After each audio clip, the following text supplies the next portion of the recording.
The new WRX has received some mixed feedback since its release. Some people love it, some people hate it. Reasons that are based either on aesthetics, performance, or both. And I've talked about it in great lengths in a few of my previous videos. But today, I've got some potentially good news for some Subaru fanatics who just wanted a little more out of it. Hi friends, I'm Sep. Welcome back to a new video. If you are new to the channel, I'm a car enthusiast making videos for car enthusiasts like yourselves. And I try to post a new video every week. So feel free to subscribe to my channel so you get your weekly dose of YouTube car content. CarScoops published an article titled Mystery Subaru WRX Prototype Caught Testing with Bigger Wheels and Brakes. And that's a pretty accurate title, except for in my opinion, it's not much of a mystery.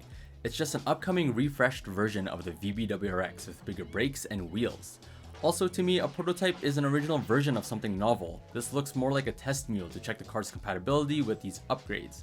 But who knows, this may come out to be nothing or could surprise us. We'll just have to wait to find out. Anyways, let's take a closer look at the photos to clue in on what specific upgrades this car could come with. Firstly, the wheels. In terms of size, these look like 19s by just comparing wheel well clearance to the stock 18-inch wheels the current model WRX has. These wheels would not be my first choice. They look like a Transformer themed hubcap, but this could be a placeholder with similar specifications that keep the real wheels reserved for the actual production model. But for now, we can only guess the size. Now the brakes. These look like the 6-pot Brembos from the 2018 Plus STI. They even have the drilled rotors as well. If we look closely, the general shape of the brakes match up. The only difference is the red paint compared to the acid radioactive one. One other notable thing is the tape covering the face of the caliper. The STI had the letters STI on the brakes, so I'm curious what this is hiding. Most likely it just says Brembo, but it would be pretty cool to have a WRX logo imprinted on them. The rest of the exterior is pretty much unchanged, except that they covered all the typical Subaru emblems and badges. Looking at the rear end, the tape covers up where the Subaru symmetrical all-wheel drive badge would be, and to the right, the WRX badge.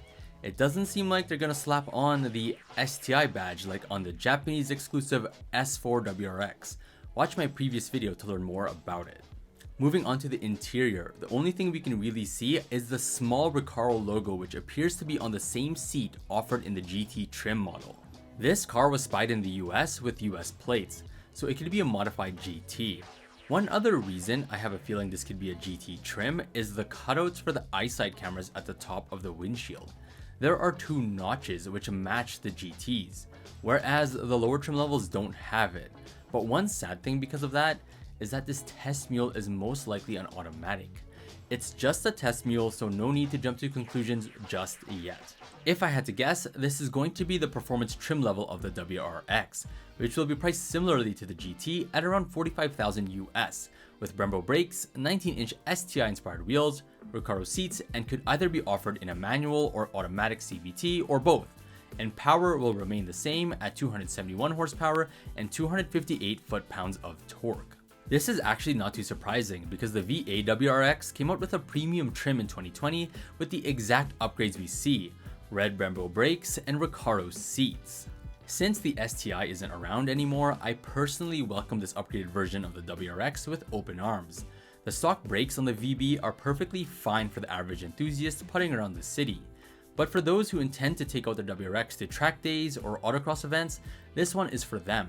And I'm glad Subaru is still recognizing there is a market for people who are hoping to get a more track-oriented WRX. So what do you guys think about this mystery WRX? Do you think it's worth waiting for the release of this car for those who are trying to buy a current gen WRX? Anyways friends, that's it for this video. Please like and subscribe if you enjoyed. I will catch you all on the next one. Take care.